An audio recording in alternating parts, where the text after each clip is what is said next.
Hey, how's it going, everyone? My name is Amos, and welcome back to the Dividend Compounders Show. Today, we're going to be talking about Realty Income Corporation, as you can see on your screen in the top right section. The monthly dividend-paying REIT that has increased their dividend payout 127 times since 1994. For over 55 years, they have paid 652 consecutive monthly dividends. If that doesn't make your PP excited, then I don't know what will. So right now, Realty Income Corporation is trading for about $53 a share. When you watch this video, it might be a little higher or a little lower. And by the way, when you see their PE ratio as a 50, that is absolutely false. That is wrong. And we'll talk more about that a little later. Their dividend yield is just shy of 6%. Year to date, they are down by negative 9%. If we zoom out past 5 years, they are down by negative 25%. So I guess if you're anything like me, you're probably wondering to yourself, is this a good time right now to buy into Realty Income Corporation? And if so, how do we figure out a good buy price for Realty Income Corporation? Well, if you're new here, in this video, we're going to be going over their business model, the arguments against them, the bull case for them, and look at their numbers to determine if they are delicious or disgusting. Should we steer clear of buying into Realty Income? So what's going on? Why is Realty Income stock not growing like Google or McDonald's? Well, I'm going to go ahead and let Morgan Stanley take this one. If you read this article that was posted in August of 2024, the key takeaways: REITs have significantly underperformed the broader U.S. equity market over the past 5 years because of the effects of COVID-19, the pandemic, the rising interest rates, and inflation. As a result, REITs are inexpensive today, especially when compared to the U.S. stock market. All that to say, it's not Realty Income's fault that their stock price is not doing too well. Rather, it's REITs as a whole that are suffering together because of the high interest environment, and investors would rather buy into bonds and treasury notes instead of investing into REITs to get that 5 or 6% dividend yield. Now, with that out of the way, let's go ahead and talk about Realty Income's business model and how they generate revenue. So this is a triple net lease real estate company that has over 15,450 properties across North America and Europe. As far as I'm aware, they don't have any properties in Asia or in South America or Africa. And the companies that rent their properties include brand names we all recognize, such as Dollar General, 7-Eleven, FedEx, and Walmart. So Realty Income owns the physical property, the building that these companies operate in, and then the companies sign a lease and pay rent to Realty Income in order to operate out of that property. It's a pretty simple business model. I would even go as far as to say it's kind of boring. And circling back to triple net lease, that's just a fancy way of saying that all operational risk and cost burdens are the responsibility of the tenant. This also includes capital expenditures to improve, upgrade, and maintain the property. So whatever happens to that building to make it look new or to keep it looking clean, that's not coming out of Realty Income's pocket. And the best part is, the average lease is around 15 years. Which means you're going to have 15 years of a stable revenue coming in from that tenant. I don't know about you, but to guarantee a steady flow of rental income to come in from a tenant for 15 years, that sounds pretty good to me. Sign me up. Now, if you're paying attention, that stability in revenue is going to come at the cost of price gouging and profit. Because on average, Realty Income increases their annual rent at a rate of 1% year over year. So on the flip side, with some other real estate companies, their leases might be a little shorter at like 3 or 5 years, and as a result, they get to increase that annual rent by rates such as like 3 or 9% year over year. In the case of Realty Income, they can't do that. And I would argue that's their tiny little economic moat, and that's why name brands want to work with them. Because across the commercial real estate industry, they offer pretty good rental rates and they don't price gouge you. If you are a business, that's what you want. Likewise, if you're buying a house and you're taking out a mortgage, don't you want to lock in a good rate of, say, like 2.7% if you were one of the lucky ones to buy a home during the pandemic for 30 years, rather than, buying a mortgage with a variable rate that can go up and down depending on what year it is? Which means to grow the business, Realty Income usually defaults to acquisitions and they buy out the competition. And here's a fun fact about Realty Income. Since 2019, they have spent $32 billion in growing their business. And if you're confused as to why they do this, think about it. When they buy out the enemy, or I guess the competitor, they can add their collection of properties to their existing portfolio, which in turn allows them to quote unquote grow their metrics and numbers year over year.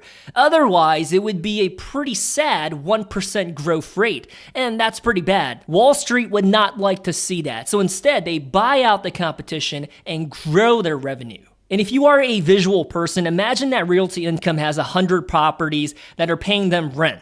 In order to grow it the next year, they're going to buy out their competition and buy out 20 buildings from the competition, which makes their portfolio 120 buildings, 120 tenants, and then they grew their revenue by 20% year over year. Does that make sense? And now let's go ahead and talk about the arguments against Realty Income Corporation. But before we do, what you see on your screen right now is their occupancy rates across time, ranging from 2000 all the way to this year. And an occupancy rate represents the percentage of a company's properties that are rented out to tenants and are generating income.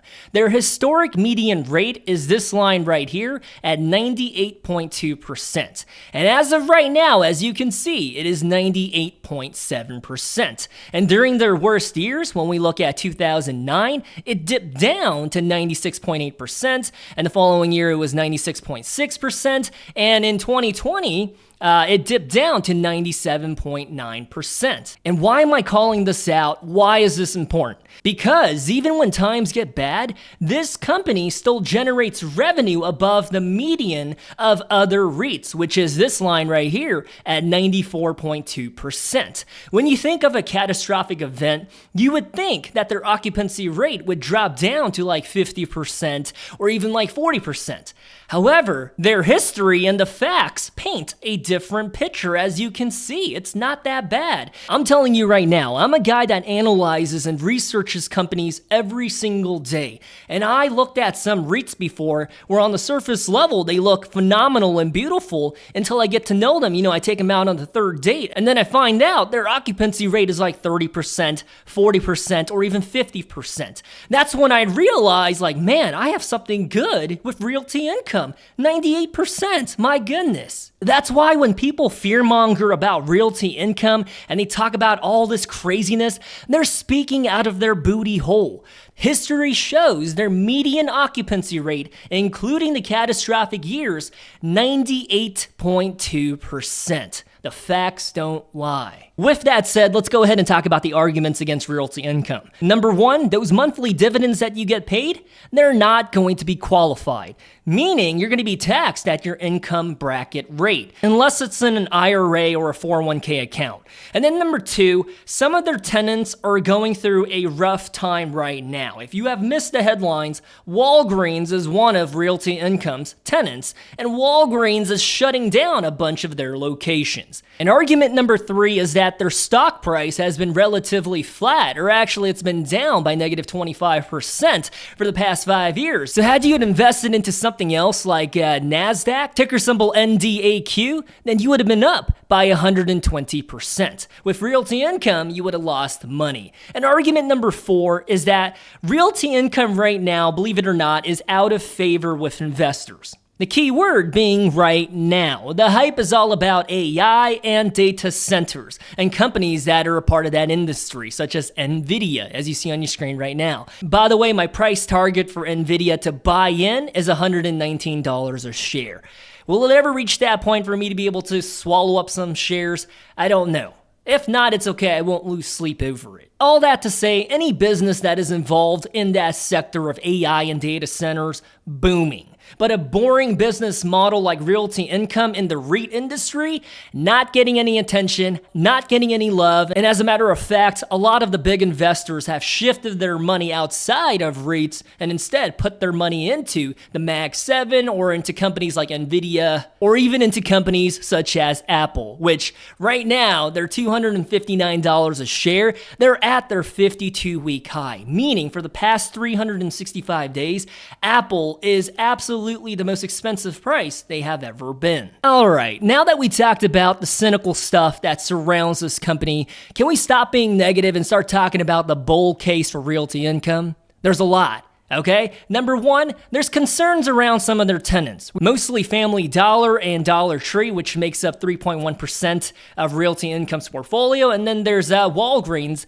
that makes up 3.3%. Well, very recently, the CEO of Realty Income has said that all of the Walgreens that had a lease expiring in this year, they ended up renewing their lease and contract with Realty Income. Which means Walgreens is going to be in that lease with Realty Income for another decade or so. So even though Walgreens is closing down locations all over the US, they're not the ones that are under the Realty Income umbrella. Does that make sense? And then for Family Dollar, Realty Income is actively taking back their properties from them in order to open it back up for other retail tenants.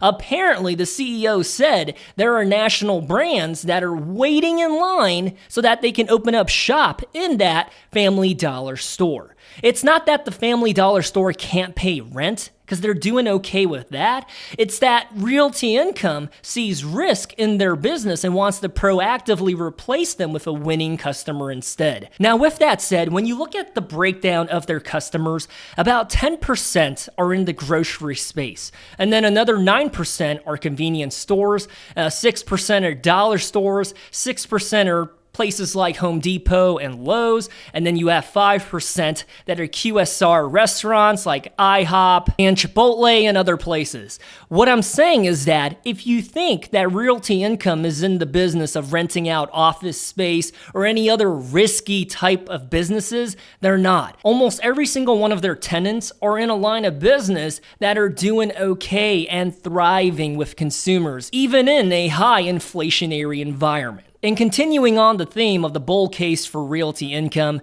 as depicted by this graph right here, REITs are at a historically low valuation. This includes Realty Income. And as a value investor, that makes my nipples very, very hard. Because our core philosophy as a value investor is not just buying good companies, but to buy them at good prices. In other words, value investing can be summed up as buying high-quality companies at low prices. Now, don't get me wrong, not all REITs are high quality. You're absolutely correct when you say that statement. But in the case of Realty Income, it's about as good as it gets. This is a very high quality company, and when we take a look at their finances and numbers here in a little bit, you'll see what I'm talking about. And this visual graph was provided by UBS, Bloomberg, and Citi Research. Now we're going to cross-reference that with a graph from Morgan Stanley. And as you can see from this Z-score chart, REITs are absolutely undervalued, especially when compared to the S&P 500, which is this one right here. And it shows us, in comparison to the other sectors and industries, REITs are super cheap right now, except when it comes to utilities and energy. And although past performance is not indicative of future gains, take a look at this. Based on this analytical research from Cohen & Steers and Bloomberg, REITs are an absolute steal at their current valuation and are expected to outperform the market in 1 to 3 years. They go on to say the valuation gap between US stocks and REITs has only been near or greater than this level 3 other times in recent history. You got to 2003, 2009, and 2020. On average, for these 3 time periods, the REITs outpaced stocks by 30% the next year and by 10% in the next 3-year period. So what they're insinuating is that it's not guaranteed, but historically, very recently, whenever the REITs underperform the US stock market, they usually rebound very hard the next year or in the next 3 years, as you can see by the graph right here. And the next bull case for Realty Income is that that their credit rating is an A3 from Moody's and an A-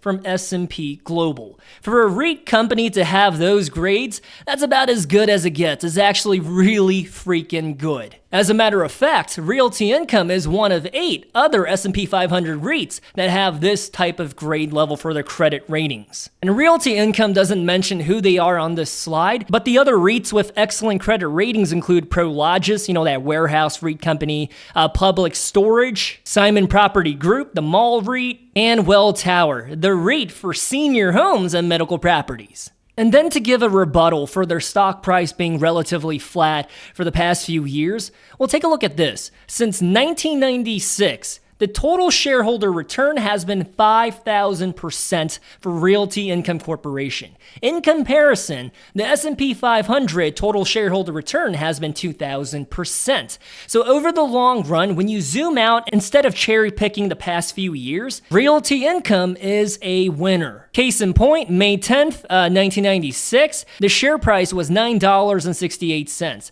As we fast forward throughout the years, the total return is 448%. And that's why a really good sanity check when you're evaluating a company is to zoom out and look at the company from a bird's eye view. Because when we handpick and cherry pick the past 5 years, it looks like this is an absolute disaster and a dumpster fire of a company, right? To be negative 25% in the past 5 years. But over the long run, the slow and steady win the race, and that's evident in Realty Income Corporation. All time, they're up by 500%. And I think it's worth seeing this chart to realize how powerful their dividend growth story really is. Over 30 years of raising the dividend payout. Its annual growth rate has been a 4.3% CAGR. And to show you the power of dividends compounding, take a look at this. $10,000 invested into Realty Income Corporation back in December of 2013, it would have grown to $27,500 10 years later, of which is a 96% increase in the value of the original investment. It goes from $10,000 to $19,500, and then the other $7,900 are from the dividends. And this isn't exactly a bull case for Realty Income, but when you look at the distribution of their properties across the US